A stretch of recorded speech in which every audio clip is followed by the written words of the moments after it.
Hello everyone, welcome back to my channel. My name is Sarah and I love haunted house books. So, in order to celebrate spooky season, I read 5 of them over the course of the month of October. The first thing I will be reading in this video is The Spite House by Johnny Compton. Then I will be reading White is for Witching by Helen Oyeyemi. After that, I will be reading Mexican Gothic by Silvia Morena Garcia. After that, I listened to the audiobook of Model Home by River Solomon. And last but certainly not least, I read The Reformatory by Tarana Rifdu. So, if you are interested in hearing my full thoughts on any or all of these books, please keep watching and I hope you enjoy this video. Hello everyone, I am now 61% of the way through The Spite House by Johnny Compton. And I'm really enjoying it. This follows a man named Eric who is on the run with his 2 daughters named Stacy and Des. We don't really know why they're on the run. We don't know what they're running from. We have gotten a few hints as to what happened in their past. So that's a cool mystery that kind of keeps you intrigued throughout the book. Because they're on the run, Eric can't really hold down a stable job and he can't really provide for his daughters the way he would like to. And he stumbles upon this ad for a job. All he has to do is move into the Spite House and write down his paranormal experiences there. And that promised like a 6-figure payment at the end.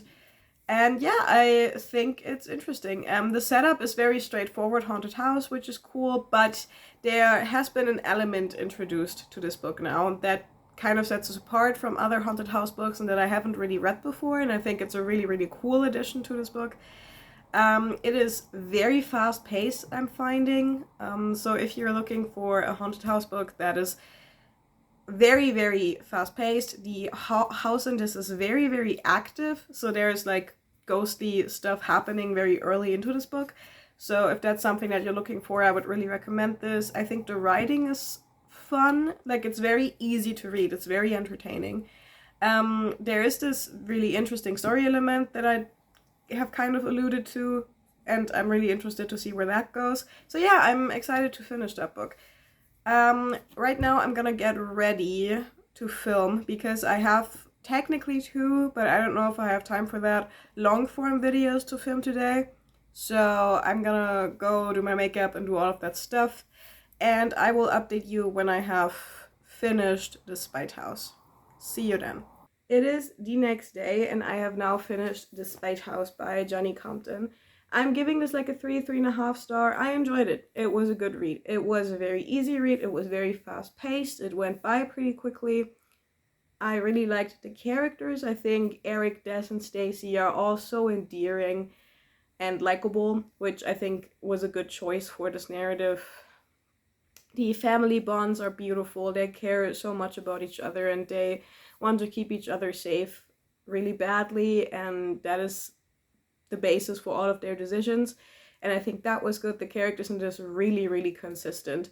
There was never anything where I was like, why was this person acting like this? So consistent character work, very accessible writing that has moments that are quite pretty, good story overall, very engaging. The one thing I will say is that I think the very end of this was a little anticlimactic. I think this book overall might be a little too short.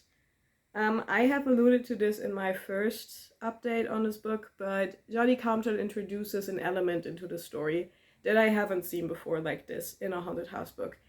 And he introduces this new element or elements, and they're quite ambitious, I believe, and quite interesting and cool concepts. But because this book is rather short, he doesn't expand on any of this all the way. I also think that this was done on purpose, maybe. And I can't fault a book for something that it did intentionally. I have to be so vague about this because I don't want to spoil anything, and I think giving that away would really kind of ruin the book for you. So yeah, he introduces these new cool elements also kind of late into the book and doesn't expand on them all the way. And because he doesn't expand on them all the way, the ending of this is both kind of confusing and a little anticlimactic. And I think that could have been avoided if this book had just been slightly longer. There is room for a sequel with how this ended, but I don't believe Johnny Compton has any plans to do that, or at least I have never heard anything on the social media or anything like that. So, yeah, there are. The ending of this isn't open per se, but there are just questions that are left unanswered. So yeah, I would recommend this, especially if you are a veteran of the genre and you're kind of always looking for a new twist on your haunted house narrative. I love a haunted house with a twist. I think the haunted house is probably my favorite subgenre because you can do so much with it and there's so much room for metaphor. So yeah, I enjoyed this. Perfectly good debut novel. I'm really happy I read it and I recommend it. The next book I will be reading for this video is White is for Witching by Helen Oyeyemi. I do have to read this for a class, so we're kind of we're kind of hitting two birds with one stone here.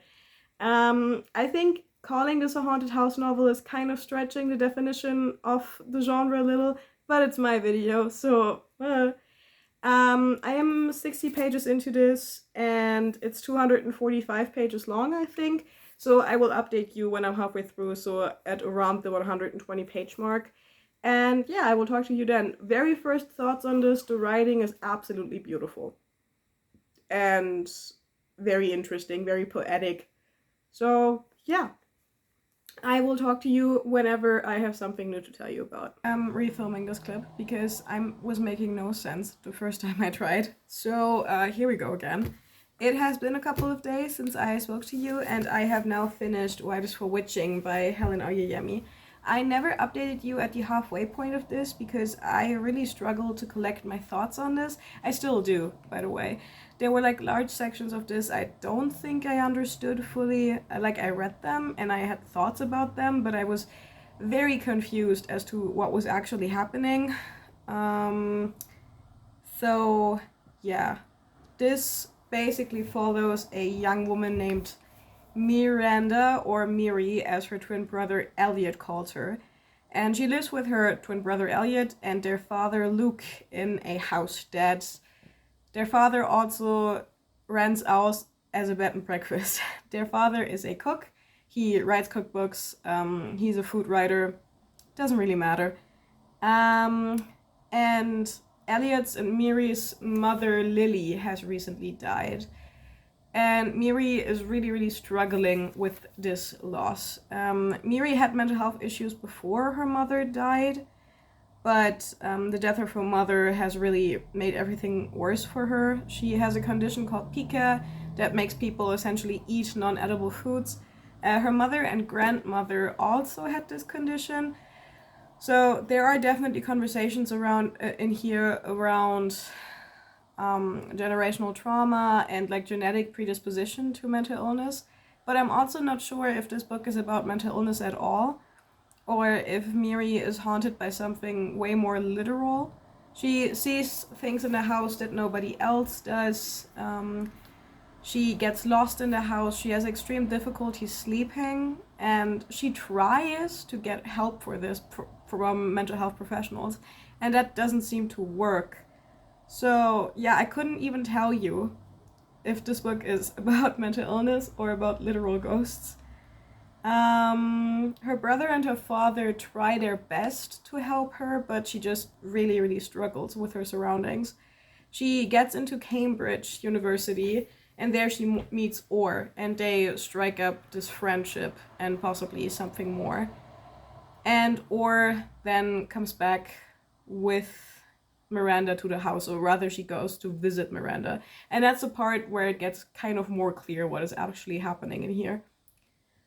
So I'm not sure how I would go about reviewing this. I didn't rate this obviously because how would I? I can't rate a book if I'm unsure what the book was trying to do. As you can see, I annotated this very heavily. I did read this for a class, which I'm very thankful for. I think it's going to illuminate this reading experience for me quite a lot to talk about it with other people. So what I can say is the writing in this is absolutely beautiful. Yeah, the writing is beautiful, very poetic. The perspective, like who's speaking, sometimes seems to switch mid-paragraph, or maybe it doesn't. I don't know. There is also a conversation about colonialism and racism in here that I didn't fully grasp. I know it was happening, I couldn't pinpoint where, but I'm not sure which arguments were being made. So, yeah, I don't know. It is kind of stretching the definition of what a haunted house book is, but there is a house in it and it is haunted. And it's my video, so I'm counting it. Do I recommend this? Yes. If you like beautiful writing and like quite challenging, puzzling books, if you like weird books, I also recommend this. There is a scene at the beginning of this that I didn't expect and that I found quite disturbing. So if that sounds intriguing to you at all, I would recommend this. I would have to read this again. If this is the book I choose to write my paper on at the end of the term, I will have to read this at least one more time. So yeah, if I'm willing to reread a book, it was most likely good. So take that as you will. I have also started Mexican Gothic by Silvia Morena Garcia. I'm reading that for that same class, so I'm really I'm really hitting two birds with one stone in this video by reading these two books that I would have to read anyway. Now, I'm only 90 or so pages into this. This edition is very short. This is like 301 pages long, but the margins are so small. There is so much text on every page that this feels quite dense, even though I know it's not, if that makes any sense. This follows Noemi, and she is a socialite living in Mexico City, and her family receives a very concerning letter from her cousin Catalina, who recently got married. This is set in the 50s, by the way. I think I should mention that. And in this letter, Catalina seems absolutely terrified of her husband, of his family, and most importantly, of the house that she is now living in. She talks of ghosts and she talks of things decaying. So the family is really worried, and Noemi is sent to this estate to check on Catalina. At the point I'm at now, she has reached the house and the family is being quite rude to her and pretty overtly racist. No one is really telling her what's going on with Catalina. They have told her a story of an ailment that she's suffering from, but Noemi doesn't really believe that, and she is, trying to figure out what's really going on and trying to help her cousin. She has started to have really strange dreams, so I'm assuming the horror elements of this book will become more apparent very soon. And yeah, I'm enjoying this. Earlier today, I also started the audiobook for Model Home by River Solomon, and I'm absolutely loving it. I'm like 35% of the way through, and it's so good. I had not read from this author before. I really want to read Sorrowland, and now I want to read it even more. I wish I had a physical copy of Model Home so I could annotate, but this is only out in hardback so far. I have no idea when the paperback is coming out, and I hate hardbacks, and I will, in fact, avoid buying them because I don't like having them, I don't like reading them, I don't like annotating them. So yeah, this is about three siblings that return back to their childhood home only to find their parents dead. And the fallout of that, the grief, and they're all trying to cope with their childhoods in different ways. So we follow one character specifically, and they talk about growing up as the only Black children in this gated community in Texas, and the blatant racism that they and more so their parents suffered growing up. They talk about growing up with parents that weren't always kind to them, to put it very mildly. They talk about growing up genderqueer, which I think is really, really cool representation. It's really cool to see. They're gender fluid. They kind of switch presentation and pronouns accordingly. And it also talks about growing up in a haunted house and how this haunted house greatly impacted the children and how the children really struggled living in this environment, and the adults really didn't seem to struggle very much, which the metaphor there is very clear, right? Like if you grow up in a toxic family environment, the adults, the parents in this case, are usually significantly less affected by this than the children growing up in that environment. And yeah, I think the conversation around trauma is really well done.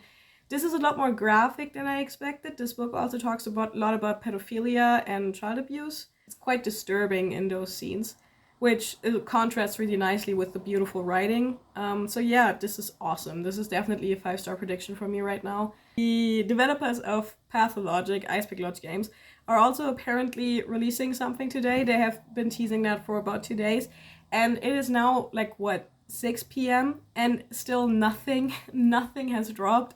So I have been like stuck in this anticipation and waiting mode all day.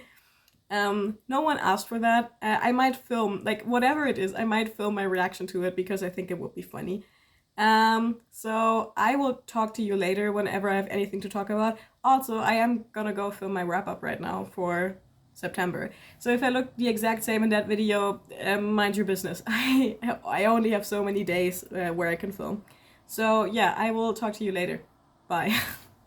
Okay, so I just checked the Pathologic subreddit again, and not only is there Pathologic 3 Steam page now, the trailer just dropped. It's only 42 seconds long, so I'm gonna film myself reacting to it. I have no idea if this is gonna stay in the vlog or if I'm just gonna keep it for the memes. But dude, I am so fucking excited. Here is what happened as a result of your actions.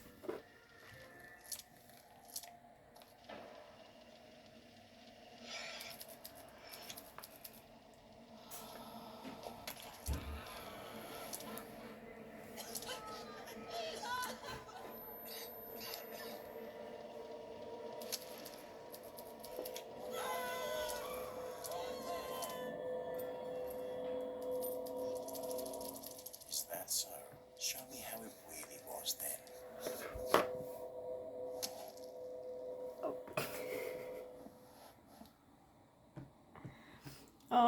Okay, so I apologize for the person I'm about to be until 2025, because what the fuck was that? Like, we knew that time travel and like time mechanics was going to be super important for this game, but apparently it's going to be like incredibly important. Also, I don't know who the Bachelor is talking to in this fucking 40-second clip. Oh my god, okay. I will stop yapping about this now. But just, oh my god. So fucking excited. I think I might cry.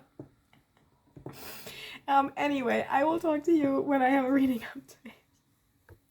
It is now the next day and I have finished Mexican Gothic by Silvia Morena Garcia. I didn't expect to just sit down and read over 200 pages of this last night, but I did, and I really enjoyed it. This was such a good read. This was so genuinely just enjoyable and fun. I was concerned about this for the first 100 or 150 pages or so because I thought it really dragged. But once it gets going, it really gets going. Comparison titles for this would be Midnight Rooms by Danielle Coles. I feel like if you enjoyed Mexican Gothic, you could enjoy Midnight Rooms and vice versa. Interestingly enough, a lot of the books I'm reading for this video are kind of like in conversation to each other. They have these similar themes. For example, in this book there is a theme of the parent as a godlike figure. And there is a similar theme, or the same theme actually, in Model Home by River Solomon, and that is a concept from psychoanalysis. So I think it's really cool how these books like communicate with each other. Model Home and White is for Witching deal with eating disorders, so I think it's really cool that all the books I'm reading are kind of like talking to each other and in conversation. Obviously, White is for Witching, The Spine House, Model Home, and Mexican Gothic deal with racism, so yeah, I don't know, I think it's really funny that all of these books are kind of, all of these books go together really well. So yeah, I gave this 4 stars. This was genuinely a really fun read. I didn't like analyze this as much as I thought I would, but I'm interested in knowing why my teacher picked this for the class, this book in particular. And I'm really excited to talk about that with them. So yeah, a really fun read. So 1 more book down, 2 more to go. I am 65% or so into Model Home now by Rose Solomon, and I still absolutely love it. The audiobook has made me tear up in public a couple times, so it's definitely a very, very emotionally taxing experience. It's very, very intense. It's disturbing in a lot of ways, I'm finding, but it's so good. I want a physical copy of it so bad, but I'm not buying it before the paperback comes out. I have also made it like 20 pages into the Reformatory by Tarana Reef Du. This is the final book I'm reading for this vlog, and it is really, really long, which scares me. I don't do long books. This book is as long as the first 3 books I read for this video combined, or almost as long. This is over 600 pages long, so very intimidating. But so far, the writing is beautiful, and I've only heard great stuff about Tarana Reef Du. I am not 100% sure what this is about yet. I will probably talk to you at the halfway point, maybe earlier, because waiting another 300 pages is a lot. So yeah, I will talk to you whenever I have an update on this.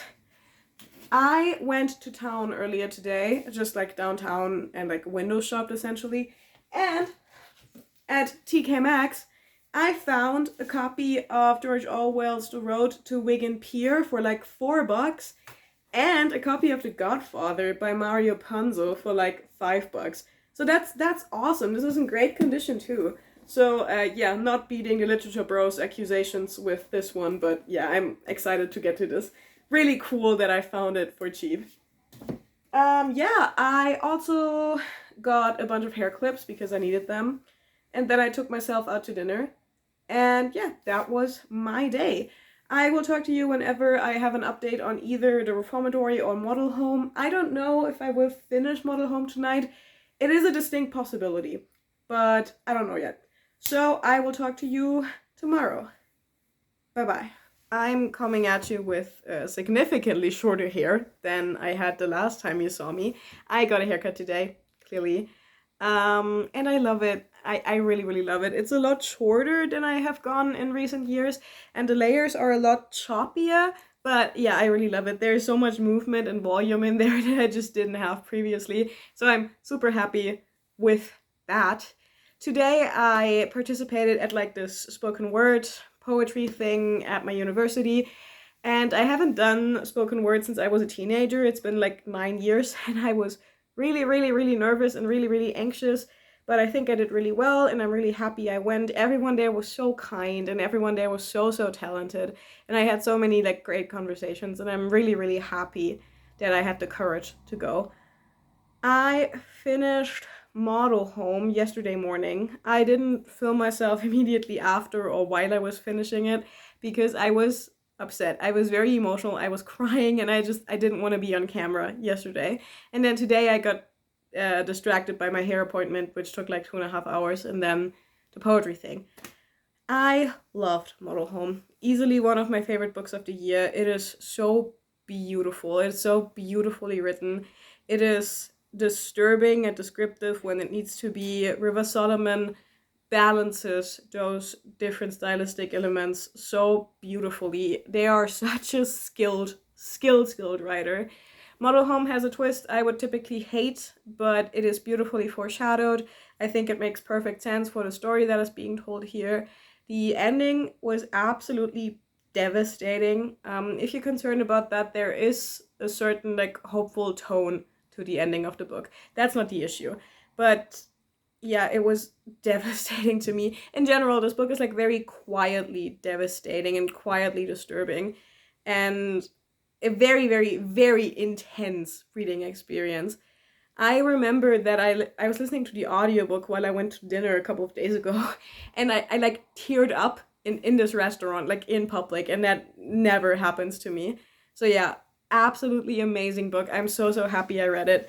It is such a beautiful examination of trauma and generational trauma and of mental illness, and it is so much about parenthood and trying and sometimes failing to break these cycles that you yourself grew up with, but still trying your best to take care of your child and also realizing that your best hasn't been good enough. Yeah, it's beautiful. It's an absolutely beautiful book. I cannot sing its praises highly enough. But yeah, it is a lot. It's a lot to take in. It's very emotional, but one of my favorite books of the year. I recommend it so highly. I have also made it like 50 pages into The Reformatory by Tarana Reef Du. Another absolutely beautifully written book. I don't think you can tell because of the colors I chose, but there are already like 4 tabs in here. So yes, this is about a young boy named Robert, and he gets into a completely inconsequential alteration with a white boy. This takes place in 1950s Jim Crow, Florida, and he gets into this tiny fight. It's nothing. It's just a disagreement, really, with this white boy who is making very obvious and rude sexual advances towards his sister. And because of this, he gets put into the reformatory, which is haunted by the ghosts of all the other boys that have died there. And that is the premise of this, basically. I know that this is very closely related to Tarana Reef Du's own family history with reform schools like this. This is dedicated to, please let me see I get that right. This is dedicated to her great uncle who died in one of these schools when he was 15 in 1937. And there's also an author's note at the end that I'm really excited to get to. I got myself the audiobook of this to like kind of help me through because this is so long with the last audiobook credit I had left over. And yeah, I'm excited to read more of this. It is very long, like I said, but that's probably going to be okay. I'm so scared of long books all the time, and then I read them and they're fine. They're not more difficult to read than a shorter book. But yeah, I get so in my head about long books for some reason. So yeah, I am so excited to read more of this. I have to edit though. I have filmed my Lodi Rated Books I Love video and my wrap up, which are unedited. And I have also already imported all the clips of this vlog up until this point, and I haven't done any editing on those. And there need to be like smooth transitions. Yeah, I will talk to you when I have a reading update. See you then. It might have been a full week since the last time I spoke to you. If I look absolutely exhausted, it's because I am. We're in the first week of classes. It is Saturday today, and I have a weekend workshop that's happening today and tomorrow. So it's the first week of classes, and I have no weekend to speak of. So I'm feeling really frazzled, which is why I'm trying to film this update for the 3rd time, because I keep not making sense or holding the book completely out of frame. So yeah, here we go again. Classes started out great. I have so many interesting courses this semester and all my instructors are super sweet. But it's always a big readjustment for me to go back to uni and go back to the incredible workload that uni brings with it. So yeah, I have not been reading very much. I really wanted to finish the reformatory yesterday, so on Friday, so I could edit and upload this video. But yeah, that didn't happen. I'm not even close. I'm closer than I used to be. I am on I'm somewhere in chapter 27. So like around 385 pages into this out of 600. So I'm close-ish to the end. The only day I really have time to read is tonight. Tomorrow is workshop and then I'm busy again, and then regular classes just start up again on Monday. However, I have homework, and all of my homework is reading. So I have to read excerpts from Dracula that amount to around 60 pages. Then I have to read stuff for my American Lit class, and then I have to read stuff for like my history and cultural management courses as well.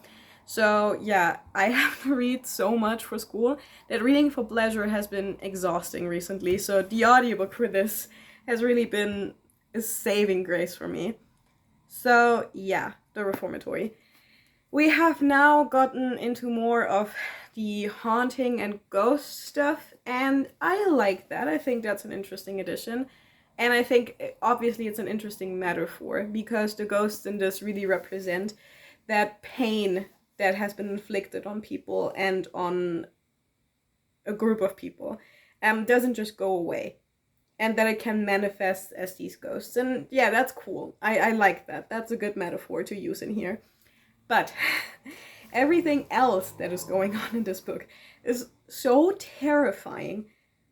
Superintendent Haddock is maybe the best villain I've read all year. He is absolutely terrifying. He is disgusting. He really reminds me of a Tarantino villain. I think, but not cartoonish. Like if Tarantino villains weren't over the top and cartoonish. If that helps you at all. God. And Gloria, who is Robert's sister, who's trying to get him out of the reformatory, is of course also faced with incredible racialized violence because she is fighting against a system that was set up by white people to suppress black people. So this would have been a great realistic horror, and I don't know if we needed the ghosts. But Tarana Reef Du is a very, very intentional writer, so I am trusting in her that the ghosts are in here for a reason. Probably for plot reasons, because I still have like 200 pages of this to go, over 200 pages. And also, I think, because whenever a ghost is on the page, it's actually not scary. And I am 100% sure that that contrast is on purpose. That Tarana Reef Du is really doing that to, like, put emphasis on how scary and cruel the racialized violence is that our characters go through. The audiobook narrator of this is great, by the way. So if you were thinking about picking this up but were intimidated by the length like I was, the audiobook narrator of this is great, awesome. Yeah, the writing in this is absolutely beautiful. As you can see, this is already very heavily annotated, and I'm even going through the trouble of marking stuff in the audiobook and then going back in and adding those annotations to the physical book. And I typically don't do that. So yeah, beautifully written, great book overall. So I don't want to rush through it. I wanted to get this vlog uploaded, like I said yesterday, but I don't want to rush through this book. This book is great. So yeah. I don't know how much of this I will get read tonight, because I have to make a dent in my homework or everything will have to get done on Monday, and I'm not doing that. So yeah, I really do want to read more of this. I just don't know how much time I have right now. One thing I will say about the reformatory, this has this epic feeling that really long horror novels sometimes have. Think Stephen King, right? Or my example that I always go for is The Book of Accidents by Chuck Wendig, because Stephen King gets this epic feel because his books typically span very long time spans. They span months or years or decades. But The Book of Accidents doesn't do that, and The Reformatory also doesn't do this. This actually covers a very, very short span of time, and I didn't even realize this until one of the characters pointed it out to me, but those first 385 pages I have just read have taken place over a week. And I don't know, that doesn't really work for me super well. Again, I know that this is intentional. Tarana Reef Du just wants to really show how long and endless and torturous Robbie's confinement feels, even though it hasn't been long. And I understand that, obviously. But yeah, I don't know if I really believe, oh god, that sounds so horrible. I don't know if I can suspend my disbelief that all of this would be happening in such a tiny, tiny amount of time. But yeah, that's literally the only gripe I have with this book. And even that is not really a gripe because I believe it's fully intentional. So yeah, my one criticism of this right now. It's a great, great book. I have finished the reformatory, or the reformatory finished me. If I look like I cried, that's because I did. I have not added my annotations for the last, 200 pages or so. As you can see, this is a great, great book. The ending of this is so beautiful, and the author's note at the end of this is also like so beautiful and so thoughtful and gives you so many additional resources. Yeah, I don't really know how to talk about this, besides just repeat the things about it that have already been said. This is beautifully written, very, very tough subject matter, incredibly difficult read at times, very disturbing at times, Great, great characters. Absolutely amazing villain in Superintendent Headache. Super, super lovable protagonists in Robbie, Gloria, and Miss Lottie and their dad. And yeah, I loved this book so much. Yeah, wow. I do not want to give any of the ending of this away, but it's so emotional, it's so moving, and this is a great, great, great book. And I'm so, so happy I read it for this video. I'm so happy I read it in general. And I'm so happy that we ended this video with back-to-back 5 stars with Model Home and The Reformatory. So yeah, I would highly, highly recommend this. Let me collect myself and then film an outro clip for this vlog where I talk about the whole experience. See you. Okay, we have made it to the end of this vlog. I have now read all 5 of the Haunted House books. The first thing I read was The Spite House by Johnny Compton, which I gave 3.5 stars. This is the most traditional, straightforward, fun haunted house book in this whole video, but it still has really, really cool things to say. It has an interesting twist on the haunted house concept, and it was very fast paced. The house in it is super, super active, so if you're here for the ghosts, the Spite House is definitely one I would recommend you go with. The second book I read is Wives for Witching by Helen Oyeyemi, which I did not rate because this is a very, very complex book, very, very slight but very, very complicated text. This packs so much into its very short page count. So if you like beautiful poetic writing, if you like really, really weird books, if you like a very metaphorical haunted house, if you like having to kind of puzzle out what to think and what to believe and what's happening in a plot, this is the one for you out of these books. Then I read Mexican Gothic by Silvia Morena Garcia. This is another one that I would put more into like the fun category. If you ever thought to yourself, what if H.P. Lovecraft wrote a haunted house story and wasn't incredibly racist? This is good. This book is in conversation with other older genre fiction, which I think is really cool. This is a horror novel, obviously, that tackles colonial issues and colonial ideas within the horror genre and kind of subverts them into something else. So yeah, I would recommend this if you want something that is not only fun, but also has things to say, but is still like really, really easy to read. Then I listened to the audiobook for Model Home, which is probably my favorite of the books I read in this video.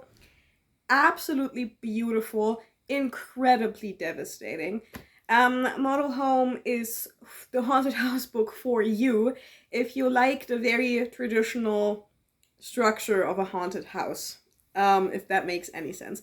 If you want a dual timeline where a character looks back and reflects on their childhood home and their childhood home being haunted, if you like the haunted house as a metaphor for trauma, and if you like ghosts as a metaphor for grief, Model Home is the one I would pick for you. Then I read The Reformatory by Tarana Reeve Du. This I would recommend if you're looking for a more historical novel than the other 4.